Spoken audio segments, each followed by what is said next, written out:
Haleluya, puji Tuhan, salam sejahtera Bapak Ibu, saudara-saudari keluarga GPD LSAD Magelang, dimanapun Bapak Ibu berada. Kembali hari ini kita akan bersama-sama belajar kebenaran firman Tuhan.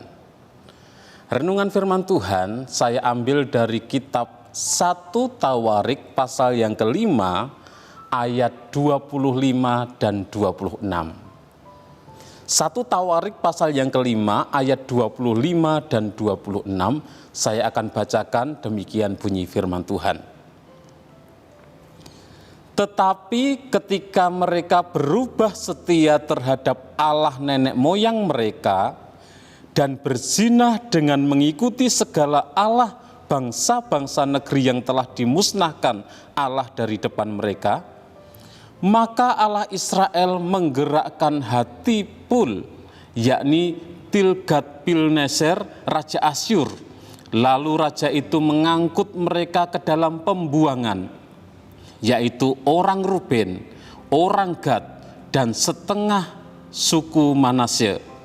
Ia membawa mereka ke Halah, Habor, Hara, dan sungai negeri Gosan. Demikianlah mereka ada di sana sampai hari ini. Puji Tuhan, Bapak Ibu Saudara yang dikasihi oleh Tuhan. Renungan firman Tuhan hari ini saya beri tema hancurnya suku-suku di seberang sungai Yordan. Hancurnya suku-suku di seberang sungai Yordan. Di dalam 1 Tawarik pasal yang kelima, Lembaga Alkitab Indonesia memberikan judul suku-suku yang di seberang sungai Yordan. Suku-suku yang di seberang sungai Yordan adalah merupakan bagian dari bangsa Israel. Bagian dari umat Israel.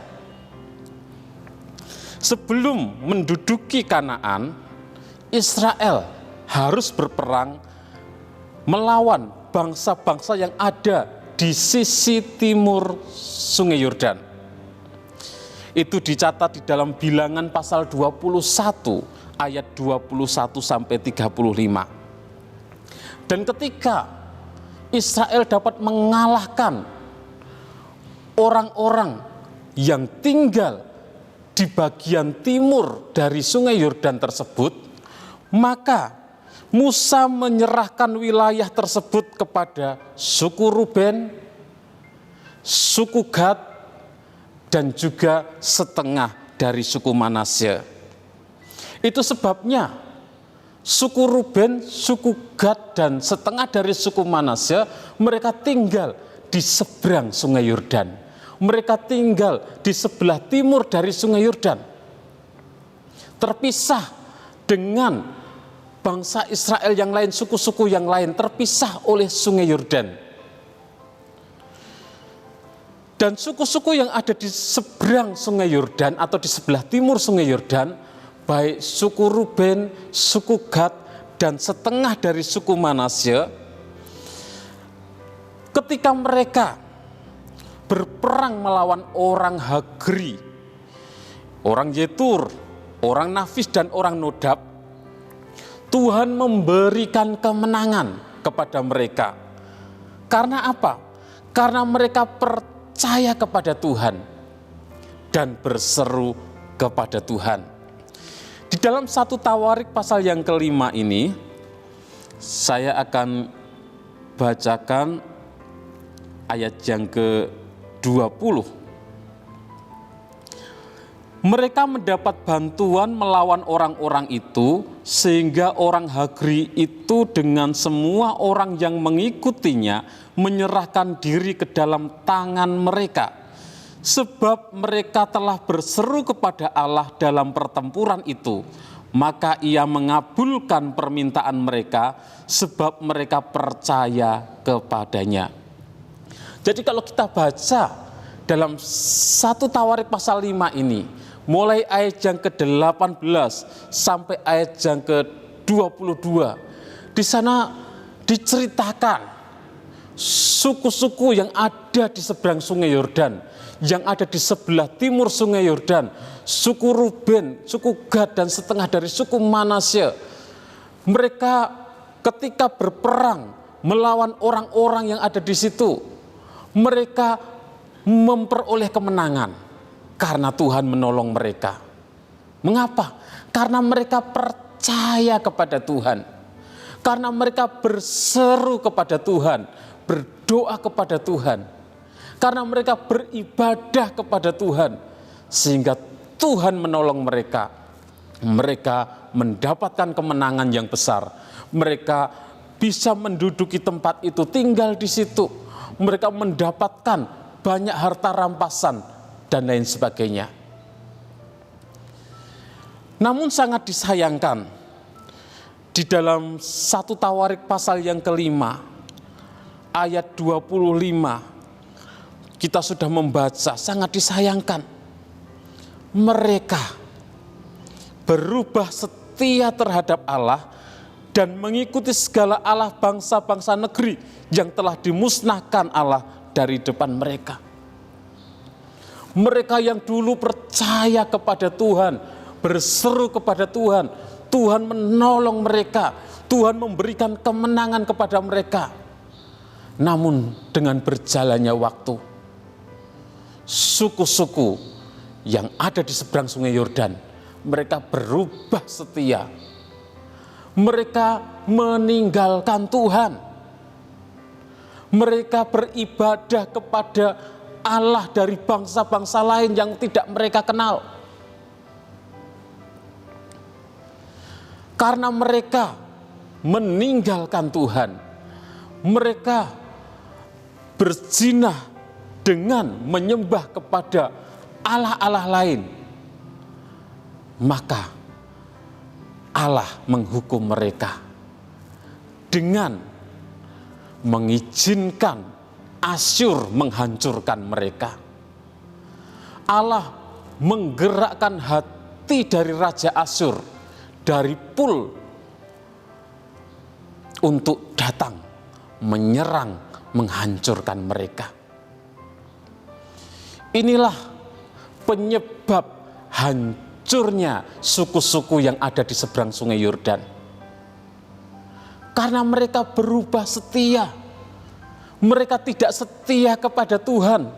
Mereka meninggalkan Tuhan dan beribadah kepada Allah-Allah dari bangsa-bangsa lain. Karena mereka meninggalkan Tuhan, maka Tuhan memakai Asyur untuk menghancurkan mereka, untuk menghukum mereka. Sehingga suku Ruben, suku Gad, dan setengah dari suku Manasye, mereka dihancurkan oleh Asyur. Mereka dibawa menjadi tawanan ke negeri Asyur. Mereka menjadi orang-orang buangan di Asyur. Mereka dibuang ke Asyur karena mereka meninggalkan Tuhan, tidak setia kepada Tuhan. Puji Tuhan, Bapak Ibu Saudara yang dikasihi oleh Tuhan, di dalam kitab Tawarik ada kebenaran yang diajarkan, yaitu bahwa ketidaktaatan, ketidaksetiaan, dan dosa mendatangkan hukuman dan malapetaka. Jadi ketidaktaatan kepada Tuhan, ketidaksetiaan kepada Tuhan, hidup di dalam dosa kejahatan, itu mendatangkan hukuman dan malapetaka.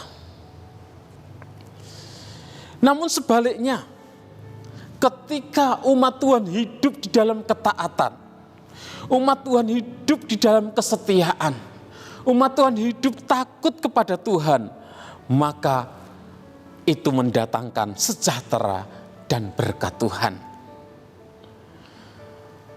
Bapak Ibu Saudara yang dikasihi Tuhan, prinsip rohani ini seharusnya memotivasi kita sebagai umat-umat Tuhan untuk kita hidup taat kepada Tuhan, untuk kita hidup setia kepada Tuhan, untuk kita hidup takut kepada Tuhan. Karena apa? Ketika kita hidup taat kepada Tuhan, setia kepada Tuhan, hidup takut akan Tuhan, maka sejahtera yang dari Tuhan, berkat yang dari Tuhan itu yang akan kita alami. Pertolongan dari Tuhan itu yang akan kita alami. Sama pengalaman dari suku-suku di seberang sungai Yordan. Ketika mereka percaya kepada Tuhan, ketika mereka setia kepada Tuhan, berseru kepada Tuhan, Tuhan memberikan pertolongan, Tuhan memberikan kemenangan. Mereka mengalami berkat Tuhan, ada banyak harta rampasan dari musuh-musuh yang mereka peroleh.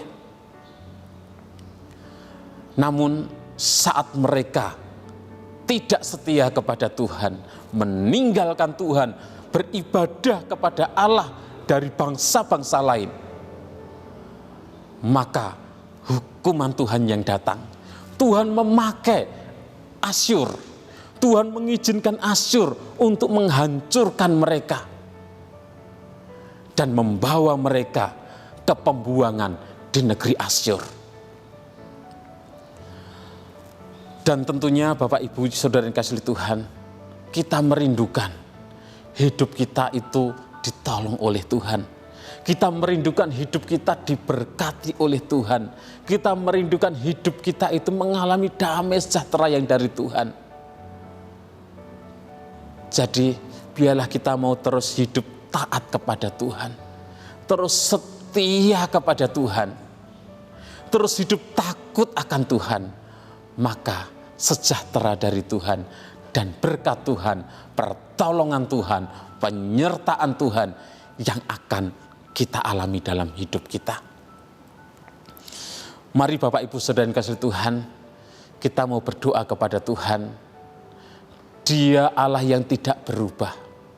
Ketika kita setia kepadanya, hidup mengasihi Dia, maka kita akan mengalami anugerahnya, pertolongannya dalam hidup kita. Kita akan berdoa. Haleluya. Bapa kami yang ada dalam kerajaan surga, segala pujian dan syukur hanya bagi Engkau. Kami berterima kasih buat firman-Mu hari ini Tuhan, yang kembali mengajar kami, mengingatkan kami bahwa ketidaksetiaan, bahwa ketidaktaatan kepada Engkau akan membawa kepada penghukuman Tuhan. Kami mau menjadi umat-umat-Mu yang setia kepada Engkau, yang hidup taat kepada Engkau, yang mengasihi Engkau Tuhan, hidup takut akan Engkau, sehingga kami menikmati damai sejahtera yang dari Engkau. Kami menikmati pertolongan-Mu, kami menikmati penyertaan-Mu dalam setiap kehidupan kami. Terima kasih Tuhan, dalam doa kami Tuhan. Sama seperti Kristus telah dibangkitkan dari antara orang mati oleh kemuliaan Bapa, demikian juga kami, keluarga GPDI El Shaddai Magelang, akan hidup dalam hidup yang baru. Sebab jika kami, keluarga GPDI El Shaddai Magelang, telah menjadi satu dengan apa yang sama dengan kematian Kristus, kami, keluarga GPDI El Shaddai Magelang, juga akan menjadi satu dengan apa yang sama dengan kebangkitan Kristus. Di dalam nama Tuhan Yesus Kristus kami berdoa dan bersyukur. Haleluya. Amin.